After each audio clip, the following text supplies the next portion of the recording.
Houston on 2, got a question about Starliner. Houston's with you, Butch. Go ahead. There's a strange noise coming through the speaker, and I didn't know if you could connect into the Starliner and let me let you hear. I don't know what's making it, but I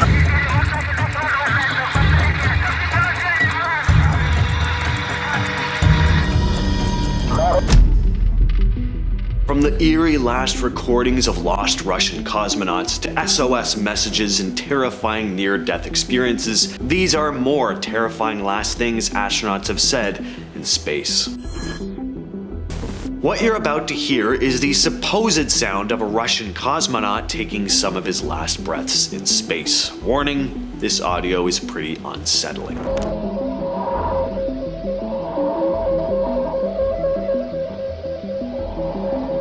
Now, there's a lot of mystery behind this recording. It was recorded by two amateur Italian radio operators named Achille and Giovanni Battista, usually referred to as the Giudica Cordiglia brothers. In the late 50s, they set up a listening station in a disused German bunker near Turin called the Torre Bert. Using improvised equipment, they claimed to have intercepted transmissions from the Soviet Sputnik missions and the first American satellite Explorer 1 in 1958. Throughout the early 60s, the brothers released audio recordings that they alleged were from secret Soviet space missions. Now, we can't really speak to the validity of these recordings, but when most people hear them, they agree that they're pretty eerie. And given the Russian government's tendency for secrecy, especially during the Cold War, it wouldn't really shock me that there were some failed secret space missions that they set out to cover up.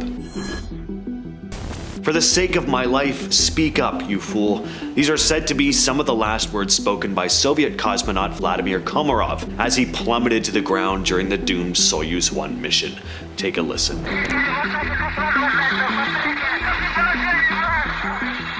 That is a real recording of Komarov's last transmission to ground control. Now, as to the exact words he's saying, there is some debate on that. I don't speak Russian, but if anyone in the comments does, let me know what you think he's saying, because apparently it's really hard to make out. I've heard it sounds like he's speaking a bunch of gibberish even, which, I mean, fair enough. I probably would be too if I were in his situation. Now, if you don't know the circumstances of the Soyuz 1 mission, it was the first crewed flight of the Soyuz spacecraft, launched on April 23, 1967. There were a lot of technical problems from the start, but despite the difficulties, Komarov completed the mission and began his descent back to Earth. But during the landing, the parachute failed to deploy correctly. This caused the descent module to crash into the ground at high speed, killing him on impact. This was the first in-flight death in the history of spaceflight.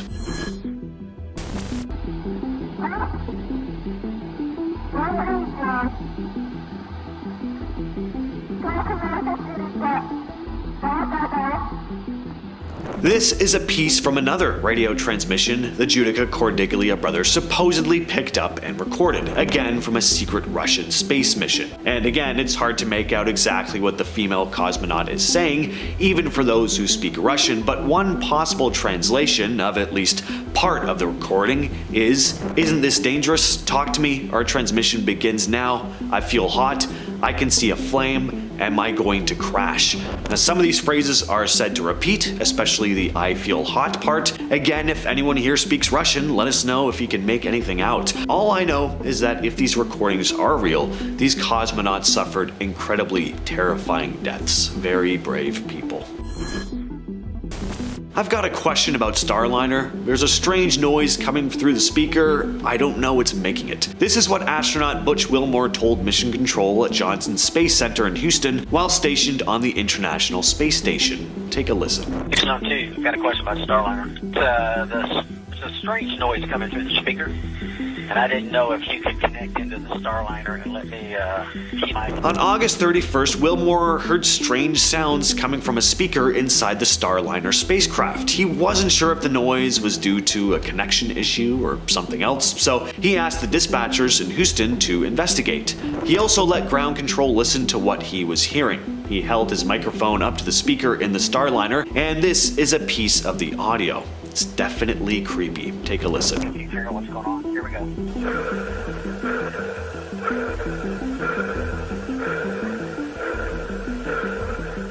Experts on Earth weren't sure what the noise was at first, but they later figured that the issue was related to a component known as the hardline. While the Starliner was approaching the ISS, it communicated using a radio frequency system. After docking, the crew installed the hardline, which was apparently responsible for transmitting the eerie sounds Wilmore had heard.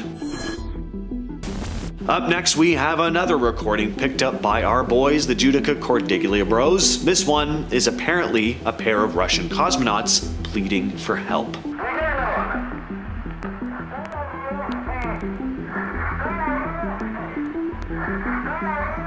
This recording is from May 17th of 1961. Throughout the recording, you can hear the voices of two men and a woman. Again, it's hard to make out what they're saying, but many have translated some of the phrases, which seem to be panicked cries for help. Even without speaking their language, you can hear the desperation in their voices. Now, apparently the recordings end with these chilling last words from the female cosmonaut before the signal is cut off. She says, "Conditions growing worse. Why don't you answer? We are going slower. The world will never know about us." Then silence.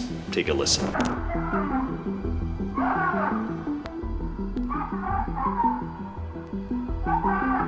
It's a creepy recording. You can hear the pain in her voice at one point, as if she's just given up. Now, apparently this transmission was also picked up in Alaska and Sweden.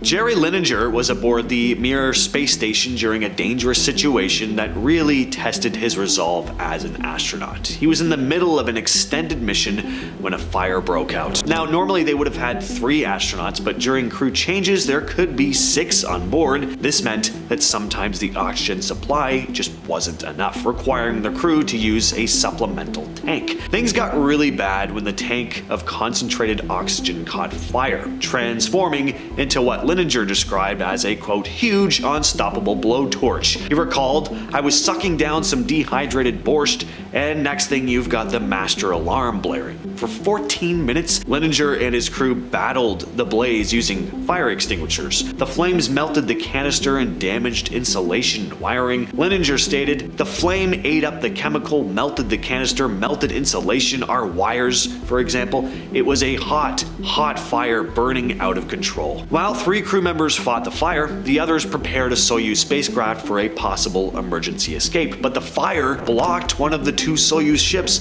leaving only 3 astronauts with a way to escape. Linenger said that would have been a tough decision. Who goes and who stays?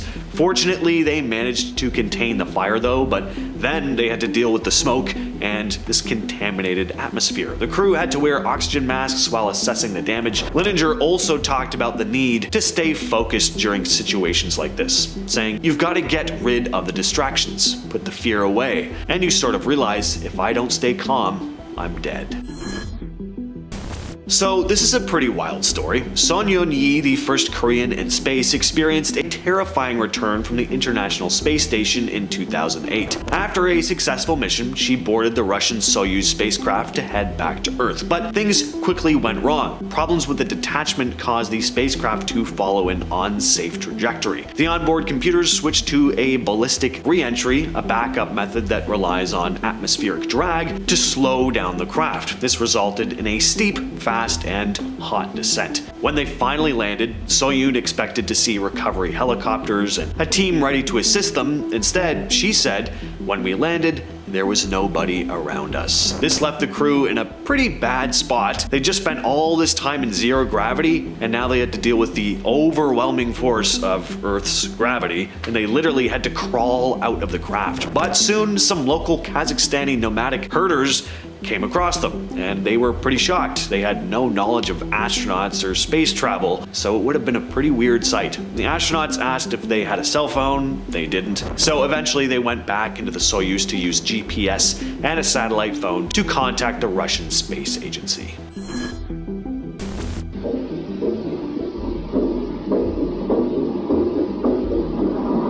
What you've just heard are said to be the dying heartbeats of a Russian cosmonaut. Again, this recording comes to us from the pair of Italian radio operators, and it was recorded in February of 1961. Now, I know this doesn't really count as last words, but an interesting tidbit about this one: the brothers took this recording to a heart surgeon named Dr. A.M. Dogliotti, who apparently told them this is the heart of a dying man. Definitely another unsettling recording.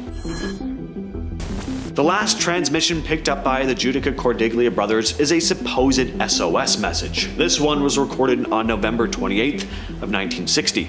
The message apparently says, "SOS to the entire world." The story goes that it came from a moving space vehicle and was repeated 3 times. Take a listen.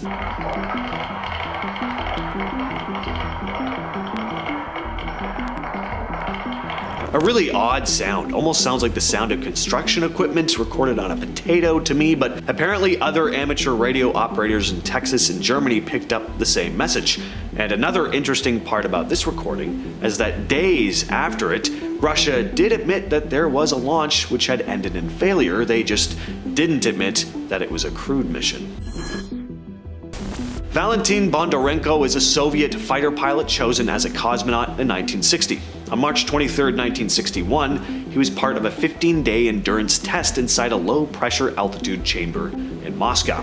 The chamber had an atmosphere that was at least 50% oxygen, making it very flammable. On the 10th day of the experiment, after completing his tasks, Bondarenko removed some monitoring sensors from his body. He then used an alcohol-soaked cotton ball to cleanse his skin, and without thinking, he tossed the used cotton aside, and it landed on a hot plate that he'd been using to brew tea. This ignited, and when Bondarenko tried to extinguish the flames with his sleeve, he caught fire almost instantly. The chamber was under pressure, and it took nearly half an hour for a doctor to open the door and reach him, and by that time, Bondarenko had suffered severe burns over most of his body. A surgeon later noted that the only spots where he could find BLOOD vessels for an IV were on the soles of his feet, which were protected by his boots. He died from shock 16 hours after the accident. His last words: "Too much pain. Do something please to kill the pain." The head of the manned orbital flight program blamed the tragedy on poor organization at the institute. For years, the Soviet government kept Bondarenko's death a secret, and it wasn't until 1980 that the details were finally revealed. In honor of his contributions to space exploration, a crater on the moon's far side was named after him. With all that said, I've been your host, James, and I'll catch you, yes you specifically, in the next video.